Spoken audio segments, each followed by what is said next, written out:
वालेकुम dear students.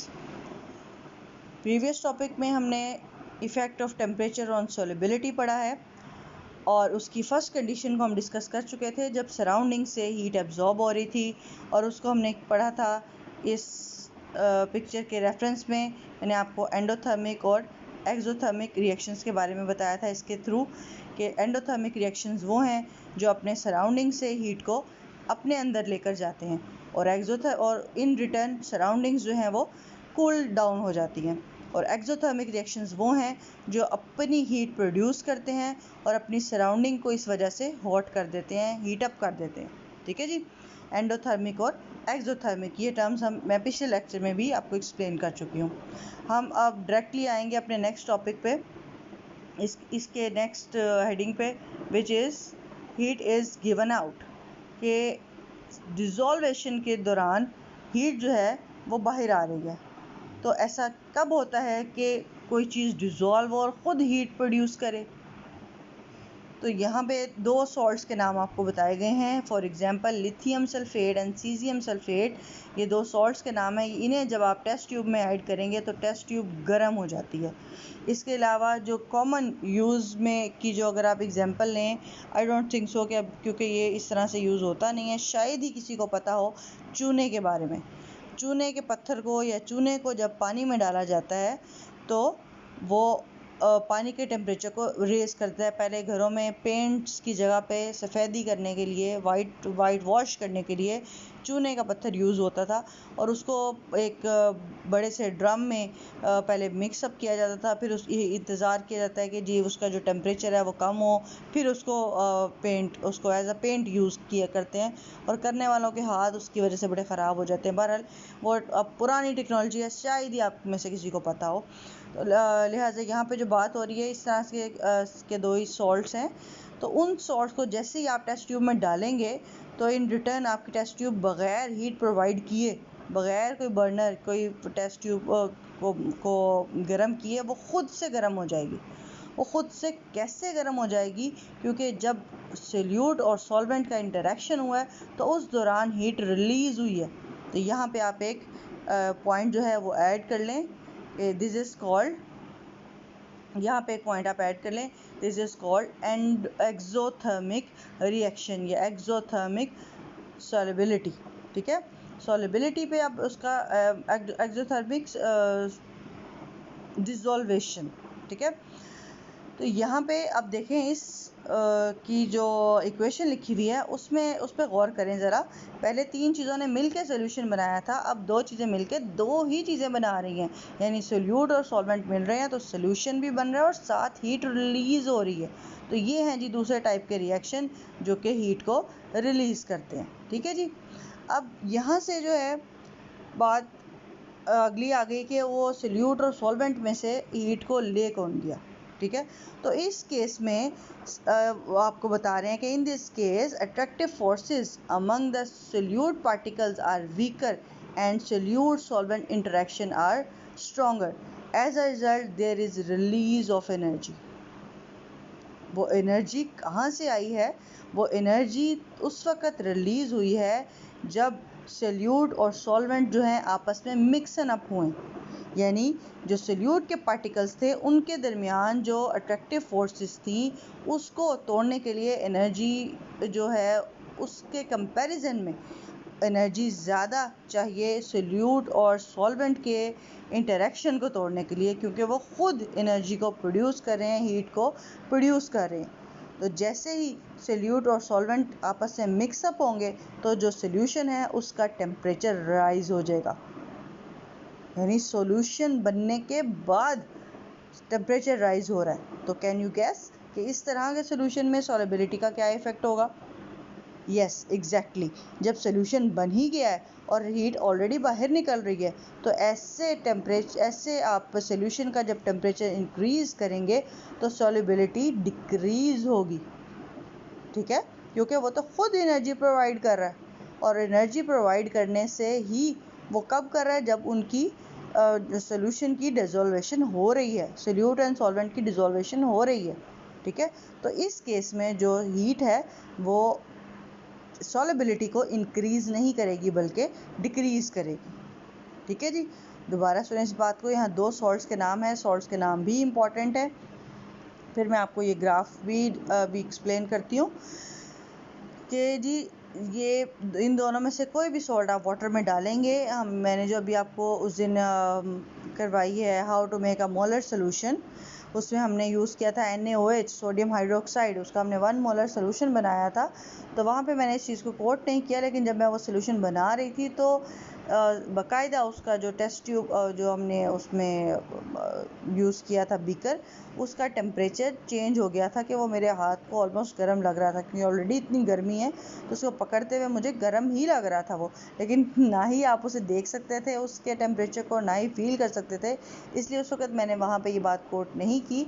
लेकिन जो हमारा सॉल्ट है NaOH, उसको भी जब आप कंसनट्रेटेड सोल्यूशन उसका बनाएं तो वो भी जो है अपने जो बीकर या जिस किसी भी इंस्ट्रूमेंट में आप उसको सोल्यूशन को बनाए उसका टेम्परेचर रेज कर देता है।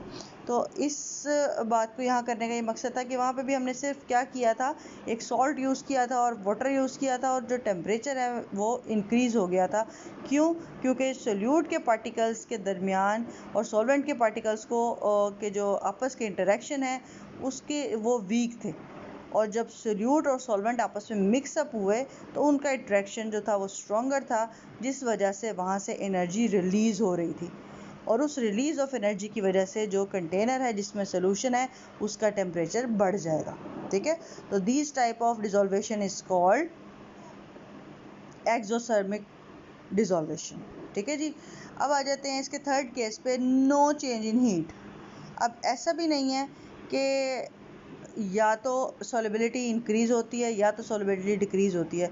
कुछ केसेस ऐसे भी हैं कि चाहे आप टेम्परेचर जितना मर्ज़ी ले जाएं, जितना सॉल्ट डिज़ोल्व होना है वो उतना ही डिज़ोल्व होना है, यानी ना ही डिज़ोल्वेशन को के लिए एनर्जी की ज़रूरत है और ना ही डिज़ोल्वेशन के दौरान एनर्जी रिलीज़ होती है, लिहाजा जो टेम्परेचर है वो मेंटेन रहता है।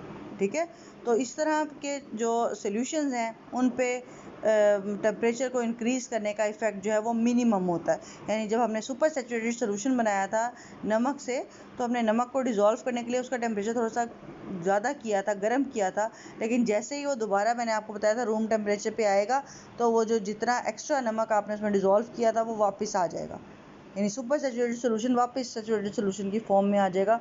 तो ये उसी NaCl की बात हो रही है कि वो उसकी जो सॉल्युबिलिटी है वो तकरीबन सेम ही रहती है।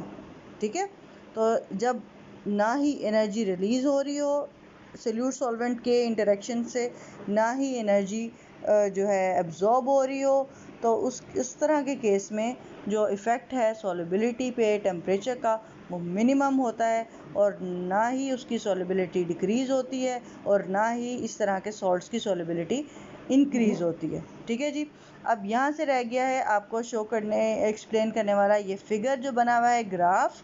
तो ग्राफ को ज़रा गौर से देखें, अगर आपको ग्राफ इससे पहले बनाना भी आता है तो आपको पता होगा ग्राफ के 2 एक्सिस होते हैं, एक एक्स एक्सिस और एक वाई एक्सिस। एक्स एक्सिस पे आपने लिया हुआ है इंडिपेंडेंट वैल्यू यानी कि टेम्परेचर, और वाई एक्सिस पे लिया हुआ है डिपेंडेंट वैल्यू यानी कि सॉल्युबिलिटी। अब यहाँ पे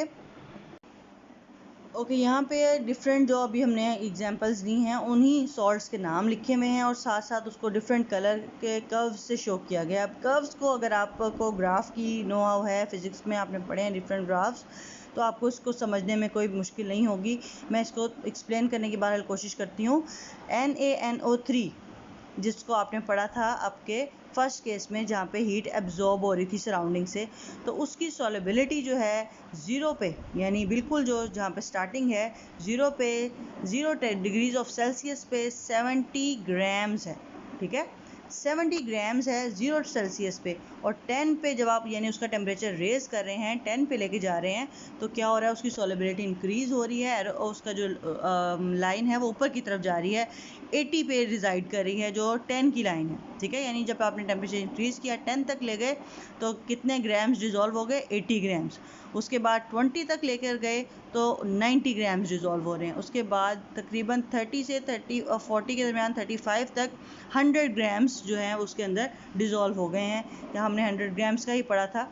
कि जी वो कहलाएगी उसकी सॉलिबिलिटी। तो 100 ग्राम्स तक की का ही यहाँ पे ग्राफ आपको शो किया गया है। बात की बात समझ आ रही है कि NaNO3 को आप जब वाटर में डिज़ोल्व कर रहे हैं और उसके बाद उसका टेम्परेचर जो है आहिस्ता आहिस्ता रेस कर रहे हैं, तो उसमें ज़्यादा तेज़ी से जो सॉल्ट है ग्राम्स डिज़ोल्व होते जा रहे हैं। उसके बाद कैल्शियम क्लोराइड की एग्जांपल है, उसका ग्राफ जो है आप उसका जो लाइन है वो स्टार्ट ही हो रही है 60 से, यानी 0 डिग्रीज ऑफ सेल्सियस पे उस पर 60 ग्राम्स जो हैं वो ऑलमोस्ट डिज़ोल्व हो रहे हैं। और जैसे जैसे आप टेम्परेचर को रेज़ कर रहे हैं उसकी सॉलिबिलिटी भी इंक्रीज़ होती जा रही है। इसी तरह नीचे है PbNO3 यानी लेड नाइट्रेट, इसका नाम है लेड नाइट्रेट। तो लेड नाइट्रेट का जो ग्राफ है वो बड़ी ही स्मूथली ऊपर की तरफ जा रहा है, यानी जैसे जैसे टेम्परेचर रेज़ हो रहा है वैसे वैसे उसकी सॉलिबिलिटी इंक्रीज़ हो रही है।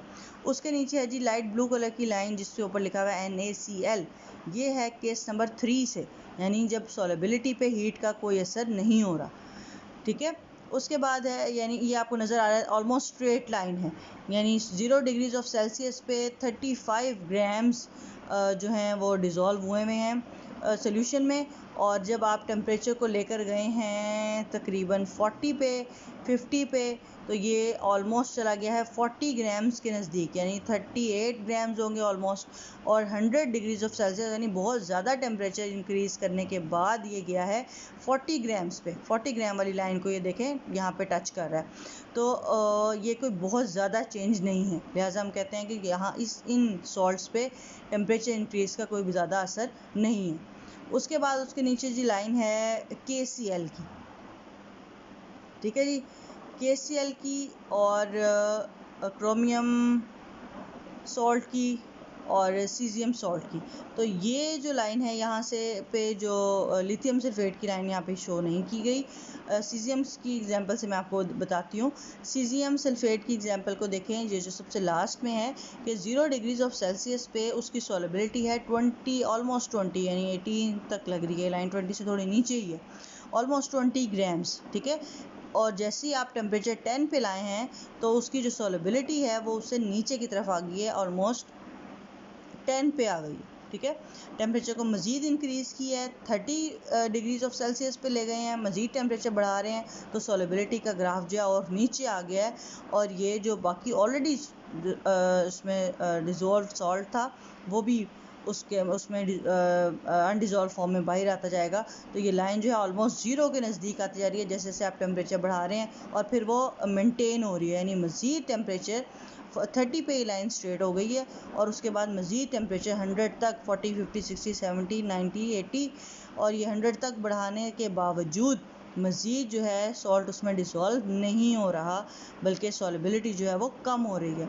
तो ये था आपका case number 2, when heat is given out. जो सोल्यूशन ऑलरेडी हीट प्रोड्यूस कर रहे हैं उसका टेम्परेचर रेज करने से उसकी सॉलिबिलिटी के ग्राफ पे कोई असर नहीं हो रहा।